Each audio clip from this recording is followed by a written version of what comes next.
Puji Tuhan, kembali lagi berjumpa di dalam persekutuan kita dengan Tuhan. Dan saya percaya kita semua dalam keadaan yang baik. Saya percaya kita semua dalam keadaan yang diberkati Tuhan. Sukacita selalu kita rasakan. Dan saat ini kita akan mendengarkan firman Tuhan, tapi sebelum itu kita akan berdoa. Tuhan Yesus, saat ini kami mau mendengarkan firman-Mu, urapi hamba-Mu, urapi setiap kami yang mendengar. Dan biarlah firman Tuhan yang kami dengar itu boleh menjadi kekuatan dalam kehidupan kami, Tuhan. Di hari-hari ini iman kami semakin dibangunkan, iman kami semakin bertumbuh di dalam Engkau, Tuhan Yesus. Terima kasih Tuhan, kuasai hati pikiran kami, biarlah kami boleh terfokus kepada firman Tuhan. Kami sudah berdoa di dalam nama Yesus. Haleluya. Amin. Puji Tuhan, kita akan membaca kebenaran firman Tuhan yang saya ambil di dalam kitab Matius pasal yang ke-14. Matius pasal yang ke-14, dan saya akan bacakan mulai dari ayat yang ke-26 sampai dengan ayat yang ke-30. Ketika murid-muridnya melihat dia berjalan di atas air, mereka terkejut dan berseru, "Itu hantu," lalu berteriak-teriak karena takut. Tetapi segera Yesus berkata kepada mereka, "Tenanglah, aku ini, jangan takut." Lalu Petrus berseru dan menjawab dia, "Tuhan, apabila Engkau itu, suruh aku datang kepadamu berjalan di atas air." Kata Yesus, "Datanglah." Maka Petrus turun dari perahu dan berjalan di atas air mendapatkan Yesus. Tetapi ketika dirasanya tiupan angin, takutlah ia dan mulai tenggelam, lalu berteriak, "Tuhan, tolonglah aku." Puji Tuhan. Saudara, kebenaran firman Tuhan pada pagi hari ini saya berikan judul, jangan sampai gagal fokus. Kita akan lihat dari kisah ini, sudah bagaimana murid-murid Yesus mengalami persoalan, yaitu mereka diperhadapkan dengan angin sakal sehingga perahu mereka diombang-ambingkan, saudara. Ada satu ketakutan, kebimbangan, kekhawatiran, tetapi Yesus tahu persoalan yang mereka hadapi, sehingga Yesus datang menjumpai mereka dengan Yesus berjalan di atas air. Dan menarik, ketika murid-murid Yesus melihat bahwa Yesus itu berjalan di atas air, mereka katakan Yesus itu adalah hantu. Mereka ketakutan dan berteriak-teriak, saudara. Saya tidak bisa bayangkan bagaimana perahu yang sudah diombang-ambingkan dan mereka ketakutan, ditambah dengan Yesus datang kepada mereka dan mereka melihat Yesus, bahwa Yesus adalah hantu, saudara. Ketakutan yang luar biasa. Yesus berkata, "Tenang, ini aku, jangan takut." Petrus berkata, "Kalau Engkau itu, suruh aku berjalan di atas air." Menarik di sini, saudara, bagaimana yang tadinya mereka ketakutan dan Yesus berkata, "Tenang, ini aku," saudara. Ketika Yesus hadir, saya percaya ada ketenangan. Amin. Ada ketenangan. Di sini kita boleh belajar yang pertama, saudara. Petrus mengubah fokusnya kepada Yesus. Dari persoalan yang mereka hadapi, mereka ubah fokus mereka kepada Yesus. Ketika Yesus datang dengan berkata, "Tenang, ini aku." Yesus juga yang sama datang kepada kita dengan berkata, "Tenang, ini aku." Dalam setiap ujian, dalam setiap permasalahan yang kita hadapi, saudara, Tuhan berkata, "Tenang, ini aku." Bagaimana kita harus memfokuskan kepada Tuhan, pandangan kita kepada Tuhan, bukan kepada satu persoalan yang dihadapi oleh murid-murid Yesus, saudara. Nah, untuk sampai kepada tujuan, saudara, harus punya kerinduan, dan Petrus punya kerinduan untuk memastikan kalau Engkau itu, Tuhan, suruh aku berjalan di atas air. Untuk sampai kepada tujuan, saudara, kita harus punya kerinduan untuk datang kepadanya. Amin. Pada ayat yang ke-29 kata Yesus, "Datanglah." Ketika Petrus mengarahkan tujuannya, fokusnya kepada Tuhan, Tuhan merespon, saudara, tujuan daripada Petrus dengan Tuhan bilang, "Datanglah." Sama dengan Tuhan yang sudah merespon kepada kita. Matius pasal yang ke-11 ayat yang ke-28 kalau tidak salah, saudara. Matius pasal yang ke-11 ayat yang ke-28 dikatakan, "Marilah kepadaku semua yang letih lesu dan berbeban berat, aku akan memberi kelegaan kepadamu." Ada respon yang diberikan Yesus kepada kita. Dan yang ketiga saudara, kita boleh baca pada ayat yang ke-29b. Ayat yang ke-29b, maka Petrus turun dari perahu dan berjalan di atas air mendapatkan Yesus. Satu tindakan yang dia lakukan.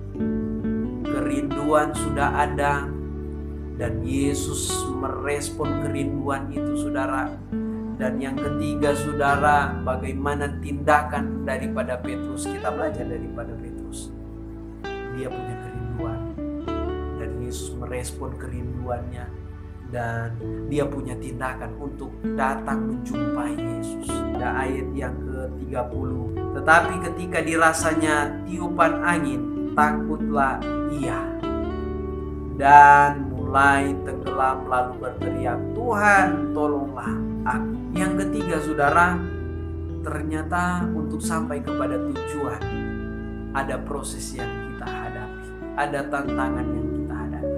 Berbicara tiupan angin yang dirasakan oleh Petrus, berbicara juga tantangan yang dihadapi, berbicara pergumulan yang dihadapi. Tidak mudah saudara, tetapi kalau kita tetap terus memandang kepada Dia, saya percaya sampai kepada tujuan. Saya percaya kita akan sampai kepada janji-janjinya kalau kita memandang terus kepada Dia. Tapi Petrus saudara merasakan tiupan angin, sehingga fokus kembali kepada persoalan. Yang pertama, dia fokus kepada angin sakal, dia dan kawan-kawannya. Tetapi ketika dia berjalan di atas air, sudah bisa berjalan di atas air, tetapi karena fokusnya kepada tiupan angin ini saudara, dia hampir tenggelam saudara. Yang kelima saudara, dia gagal fokus, hampir tenggelam. Itu sebabnya saudara, mari kita semua di hari-hari ini, apa yang menjadi fokus kita? Fokus kita hanya kepada Tuhan. Paulus berkata di dalam Galatia pasal yang kedua ayat yang ke-20, namun aku hidup, tetapi bukan lagi aku sendiri yang hidup, melainkan Kristus yang hidup di dalam aku. Artinya kehidupan kita bukan hidup kitanya lagi saudara, tetapi Kristus yang hidup di dalam kita. Kita tetap fokuskan bahwa kita hidup bagi Tuhan. Amin. Kita hidup hanya untuk Tuhan. Jangan kita fokus kepada tiupan angin. Jangan kita fokus kepada pergumulan, tantangan saudara. Dia adalah Allah yang setia. Dia adalah Allah yang selalu tahu dengan keadaan yang kita hadapi. Itu sebabnya fokuskan kepada Tuhan. Saudara harus respon apa yang sudah Tuhan katakan. Saudara harus lebih lagi untuk mau datang kepadanya. Sebab firman Tuhan berkata bahwa berusahalah sungguh-sungguh untuk mengenal Dia. Maka kita akan melihat pertolongan Tuhan. Amin. Dengan kita fokuskan pandangan kita kepada Tuhan, saya percaya kita akan melihat bagaimana Tuhan menolong kehidupan kita. Puji nama Tuhan. Kebenaran firman Tuhan saya tidak panjang lebarkan. Saya percaya boleh memberkati kita semua. Sebabnya jangan sampai kita gagal fokus, tetapi fokuskan, arahkan pandangan kita kepada Tuhan sampai kita melihat pertolongannya. Saat ini kita akan masuk dalam perjamuan asa yang kudus. Kita akan berdoa buat roti dan anggur yang menjadi lambang tubuh dan darah Yesus. Tuhan Yesus, saat ini kami datang kepadamu. Terima kasih buat kebenaran firman-Mu. Terima kasih buat berkat-Mu. Terima kasih buat kekuatan yang sudah diberikan kepada kami. Sehingga kami mau Tuhan belajar fokus, mengarahkan pandangan kami kepada Engkau Tuhan Yesus. Mampukan kami, kuatkan kami. Di tengah-tengah dunia yang kami hadapi di hari-hari ini yang penuh dengan Tuhan angin yang sakal, tapi kami percaya kami tidak dibiarkan. Kami tetap ditolong oleh Engkau Tuhan. Tuhan, saat ini kami akan masuk dalam perjamuan asa yang kudus. Mari Tuhan berkati roti dan anggur ini, sehingga ketika kami memakan dan meminumnya, kami boleh merasakan sesuatu yang baru. Kami boleh merasakan kuasa Tuhan. Kami boleh merasakan mujizat. Kami boleh merasakan juga kasih-Mu dalam kehidupan kami. Kami akan melaksanakan di dalam nama Tuhan Yesus. Haleluya. Amin. Puji Tuhan. Kita angkat roti di tangan kanan kita dan kita akan dengarkan firman Tuhan. Sebab apa yang telah kuteruskan kepadamu telah aku terima dari Tuhan, yaitu bahwa Tuhan Yesus pada malam waktu ia diserahkan mengambil roti, dan sesudah itu ia mengucap syukur atasnya. Ia memecah-mecahkannya dan berkata, inilah tubuhku yang diserahkan bagimu. Perbuatlah ini menjadi peringatan akan aku. Kita makan dengan iman di dalam nama Yesus. Haleluya.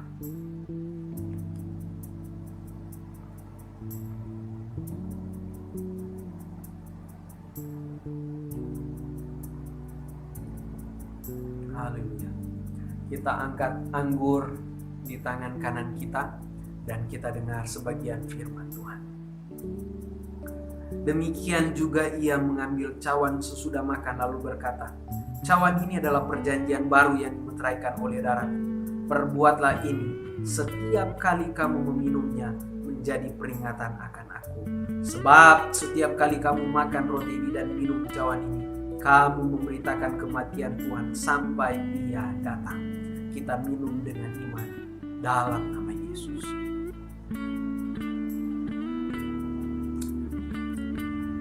Haleluya. Haleluya. Terima kasih Tuhan. Terima kasih. Sungguh besar Tuhan pengorbanan. Sungguh besar kasih-Mu dalam kehidupan kami Tuhan Yesus. Saat ini kami boleh mengikuti Tuhan perjamuan asa yang kudus. Kami percaya hidup kami dibaharui kembali. Kami percaya hidup kami Tuhan boleh menjadi semakin lebih baik lagi Tuhan. Terlebih Tuhan, kebenaran firman Tuhan yang sudah datang Tuhan, di mana Tuhan mengajarkan kepada kami untuk kami selalu fokus kepada Engkau.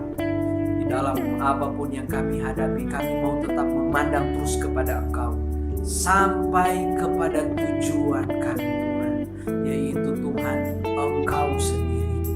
Dan kami boleh melihat juga bagaimana janji-janji Tuhan terus tergenapi dalam kehidupan kami, di dalam perjalanan kami untuk sampai kepada tujuan kami Tuhan.